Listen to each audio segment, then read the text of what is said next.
Est-ce que ça t'est déjà arrivé de te laisser aller ou de t'abandonner toi-même quand la difficulté prenait place dans ta vie? Aujourd'hui, on va apprendre ensemble comment prendre soin de soi dans les moments difficiles.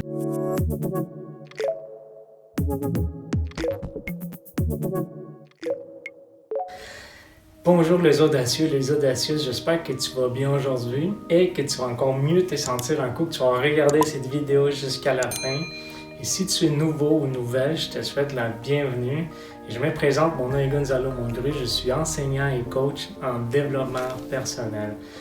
Nous autres, chez Audacieux, on est une communauté des gens passionnés, on est des gens qui voulons accomplir les rêves les plus fous, on est des rêveurs, on est des gens qui voulons foncer vers l'avant, malgré toutes les difficultés et tous les obstacles, et qui voulons accomplir, avoir un impact sur cette terre, sur l'histoire et sur cette génération.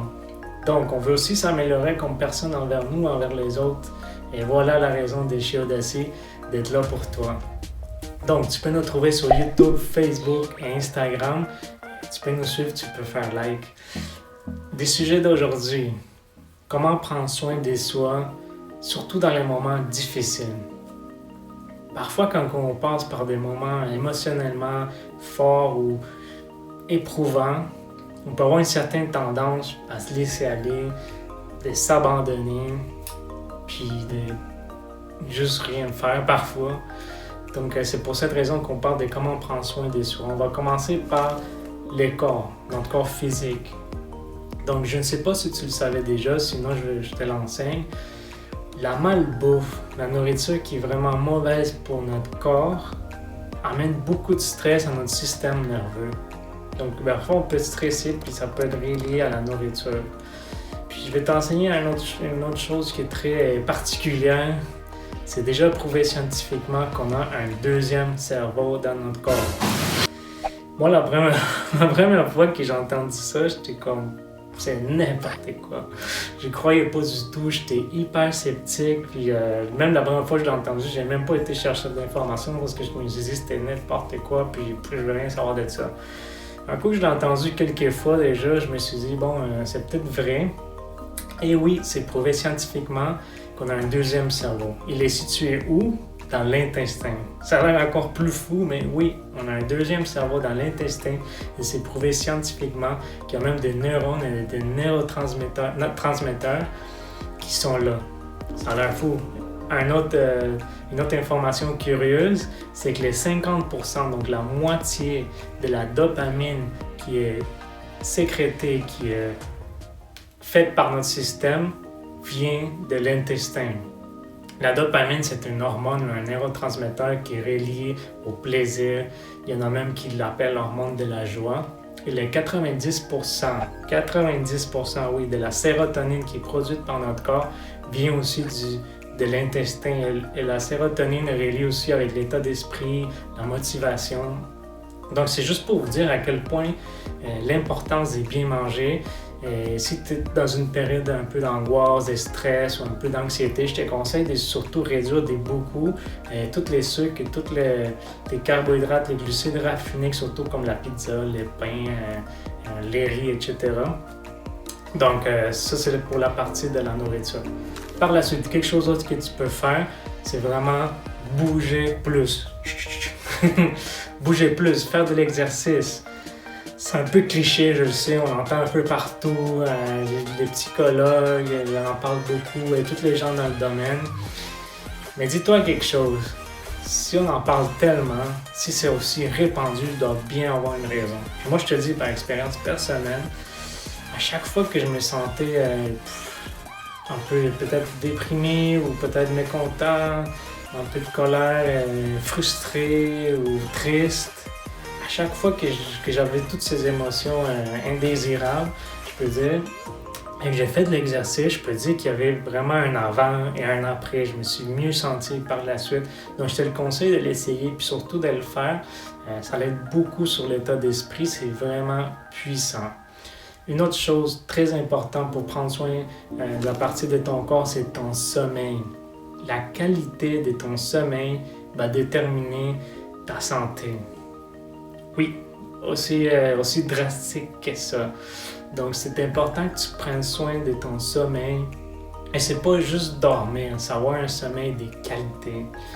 Il y a une différence entre juste dormir et avoir un sommeil profond qui est réparateur, qui fait sortir tout désintoxique les corps, etc. Donc c'est important. Une des choses qui est très répandue que les professionnels recommandent, c'est de t'éloigner des écrans, surtout ton cellulaire, ton iPad ou même la télé. C'est de t'éloigner de tous les écrans au moins 1 heure avant de dormir. Et pourquoi? On a une glande pinéale qui s'appelle, une glande ici entre les 2 yeux, à l'auteur ici à peu près des oreilles. C'est une glande très petite, mais ça sécrète ce qu'on appelle la mélatonine. C'est une hormone qui est reliée au sommeil et aussi à l'horloge biologique. Donc la lumière empêche que la mélatonine puisse se produire comme elle devrait, puis ça va faire en sorte qu'on ait de la difficulté à avoir un sommeil profond. Donc c'est ça. Aussi, il y a d'autres actions qu'on peut prendre pour mieux nous sentir. Il y en a une, là, c'est vraiment... je trouve ça drôle, mais en même temps, c'est tellement vrai. C'est vraiment que tu gères les gens toxiques. Tu sais, il y a des gens dans la vie, là, peut-être dans ton entourage, un peu dans ta famille, qui sont très négatifs. Tu vas les entendre parler, il va y avoir des nouvelles, des mauvaises nouvelles, ça va être tout négatif, ça va être des choses qui vont vraiment te démoraliser.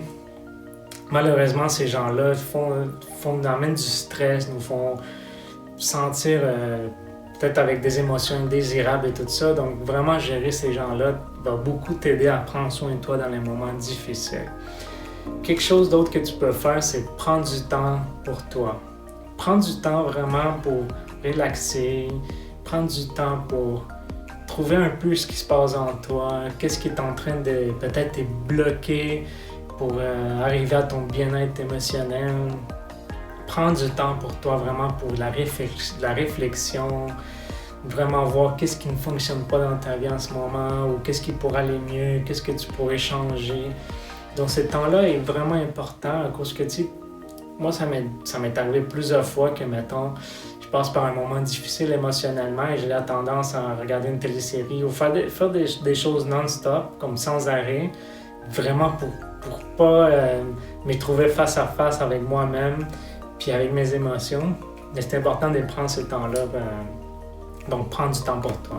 Une autre chose, tu peux faire des activités qui vont te déconnecter, qui vont te déconnecter vraiment du moment présent et de tout ce qui est négatif.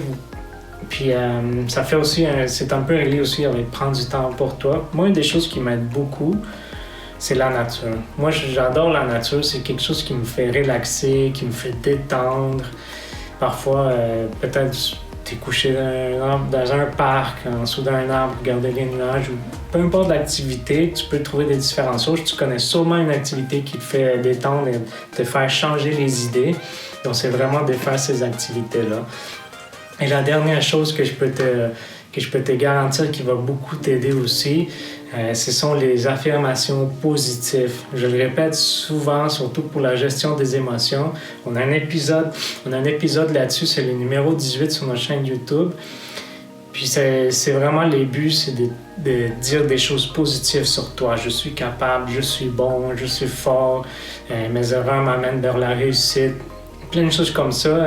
Puis dans cet épisode-là, je vais te montrer exactement comment les faire. Si tu ne l'as pas encore regardé, va le voir.